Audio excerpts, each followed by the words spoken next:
Mirza tennis में भारत का नाम ऊंचा करती है, हम सभी खुश होते हैं। ये तय करना पड़ेगा। हमें लगा था कि 25-30 साल के बाद वोटों की सौदागरी कुछ बंद होगी, लेकिन अभी तक बंद नहीं है। कभी तो आप लोग निकलिए उससे बाहर। ये देश बदल रहा है और उनकी संख्या देख रहे हैं। कांग्रेस कहां थी, कहां चली आई? अखिलेश जी देखिए आप। और सर एक बात और मैं आज बताना जरूरी है सदन के स्मृति के लिए, राजीव गांधी को 400 सीट मिली। शाहबानों में वो इन लोगों के सामने झुके, उसके बाद आज तक कांग्रेस को बहुमत नहीं मिला। याद करिए आप, देश की हवा कहां बह रही है समझिए अखिलेश बाबू। और हमको आप इतना आलोचना करते हैं, नरेंद्र मोदी जी को एक बार पूर्ण बहुमत मिला, दूसरी बार पूर्ण बहुमत मिला। आप लोगों ने संविधान का कुछ मिसलीड करके धोखाधड़ी करके यूपी में कुछ गड़बड़ किया, जनता को समझ में आ गया तो हरियाणा जिता दिया, फिर आपके महाराष्ट्र जिता दिया, फिर दिल्ली जिता दिया और अब बिहार भी जिताने वाले निश्चित रहिए आप।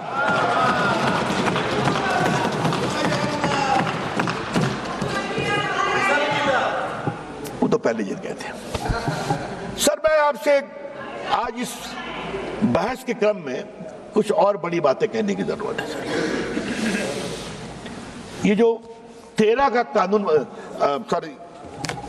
बार बार कहा जा रहा है कि अच्छा लगा मुझे उपनेता ने, कांग्रेस ने कुछ कहा कि बदलाव पहले भी हुए हैं सर आपकी जानकारी के लिए अगर देखें आप, आजादी के बाद 54 में एक्ट आया, 59 में बदलाव हुआ, 64 में बदलाव हुआ, 84 में बदलाव हुआ, फिर 95 में आया। और सर ये रिकॉर्डेड है, अगर आप निर्देश देंगे तो हम प्रस्तुत करेंगे। ये सारा कुछ बदलाव कुछ जमातों के दबाव में आया। और सर 95 कब आया? जब राम जन्मभूमि का आंदोलन चल रहा था। हाँ, तो इन लोगों ने कहा ठीक है हमारे वक्फ में बदलाव करो। और 13 कब आया? जब इनके हारने का रास्ता खुल रहा था। सर जब आप इस तरह से कानून में बदलाव करते हैं तो आपकी मंशा अक़लियत की सेवा करना नहीं है, आपकी मंशा अपने वोट का इजाफा करने की है। फिर भी आप हार जाते हैं, तो फिर भी नहीं समझते। सर अब मैं इसकी आवाज मैं सुन रहा हूं अपने प्रदेश की है क्या? चलिए आपके मित्र के बेटी आपके मित्र के बेटी। सर अब मैं कुछ संपत्ति पर आता हूं। ये 8 लाख संपत्ति है, दुनिया की सबसे बड़ी संपत्ति है सर। और सर मुतवल्ली उसको मैनेज करता है, मैंने दिखा दिया वो मैनेजर है। मैनेजर की अकाउंटेबिलिटी होती है कि नहीं? और सर मैं पटना साहिब का सांसद हूं सर। हमारे क्षेत्र में गर्दनी बाग में सर एक सरकारी जमीन पर तालाब है जहां लोग छठ में अर्घ देते हैं सर। हाई कोर्ट में सरकार ने कहा कि यह सरकारी जमीन है और वहां से 5-7 किलोमीटर दूर एक कब्रिस्तान है, 1920 का रिकॉर्डेड। कुछ लोग कहते हैं ये हमारा वक्फ है, हर बार छठ में खड़े हो जाते हैं। फतवा में यही काम किया। अभी तो सर अभी तो 113 बात की गई दिल्ली की, मैं सुन रहा था उन्होंने कहा जो फोर्ट विलियम है ना कलकत्ता में सेना का कमांड, वो भी हमारा वक्फ है। अब आगे तो कहेंगे कि पूरा हिंदुस्तान वक्फ है, क्योंकि तो हमारे यहाँ तो हमारे सम्राट हुए थे। क्या देश ऐसे ही चलेगा क्या? चल रहा। अरे प्रयागराज में बोला, भोपाल में बोला, कहां नहीं बोला, मुंबई में बोला, जहां चले जाइए। सर ये देश ऐसे नहीं चलेगा। और मैं माननीय मंत्री से आग्रह करूंगा, एक बार सदन को विस्तार से बताएं जिस तरह से वक्फ का दावा किया गया, उसका दावा करने वाले कौन थे। और थोड़ा गहराई में जाएंगे, हम लोग भी देश घूमते हैं, तो मैनेजर साहब की बिल्डर से साठगांठ हो गई और वहां पर बिल्डिंग खड़ी हो जाती है। ये सच्चाई नहीं है क्या? वक्फ इसके लिए नहीं होता है। इसलिए ये पूरा बदलाव सर जरूरी है सर। सर मैं एक बात और कहना चाहता हूं इस कानून के संदर्भ में, लेकिन उसके पहले सर हम एक बिहार के बड़े वरिष्ठ नेता को भी कोट करना चाहेंगे, और सर आपसे मैं आग्रह करूंगा, उनका नाम मैं बाद में पढ़ूंगा, लेकिन मैं चाहता हूं कि उनकी बड़ी विद्वता भरी टिप्पणी थी सर, वो सदन के सामने आनी चाहिए सर, वो बहुत जरूरी है। वो उस समय सर पार्लियामेंट में थे और उन्होंने कहा था कि पूरा लूट लिया है, पटना में भी लूट लिया है, एकदम वक्फ का कानून होना चाहिए। और सर वो नेता जो थे, जो उन्होंने ये बात कही सर, वो हमारे बिहार के पूर्व मुख्यमंत्री लालू प्रसाद जी थे। तो मेरे पास उनका कोट है, अगर आप कहेंगे तो निकाल के पढ़ दूंगा। हाँ अच्छा, हाँ अच्छा मैं लेकर दूंगा सर। किसने नहीं विरोध किया? और आज मैं विपक्ष को एक ही बात कहना चाहता हूं, कुछ तो दिल में झांकिए आप sir. I will 5 minutes I conclude. कुछ तो दिल में झांकिए आप कि अगर वक्फ की संपत्ति की लूट हो, हम खामोश रहें? इसको सख्त करना बहुत जरूरी है सर। एक बात उन्होंने बार बार कही कि पहले हाईकोर्ट को भी पावर था। High court did not have any direct power.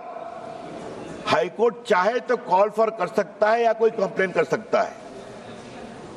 Law में कोर्ट जाना मना था, और ट्राइब्यूनल ने कैसे कैसे काम किया ये भी आप जानते हैं। तो आज यहां पर कोर्ट में भी आप जा सकते हैं, और मैं माननीय मंत्री जी को सलाह दूंगा, मैं 2-3 ट्राइब्यूनल की कहानी जानता हूं, कृपया करके ट्राइब्यूनल ठीक ठाक चले, सिर्फ सेटिंग गेटिंग नहीं हो। यह भी बहुत जरूरी है कि ट्राइब्यूनल में ईमानदारी से फैसला होना चाहिए। सर मैं आपसे इसलिए कहता हूं कि जो बार बार आज कह रहे हैं, मैं इनसे एक सवाल पूछूंगा, मैं चाहूंगा कांग्रेस के भी जवाब दे इसको।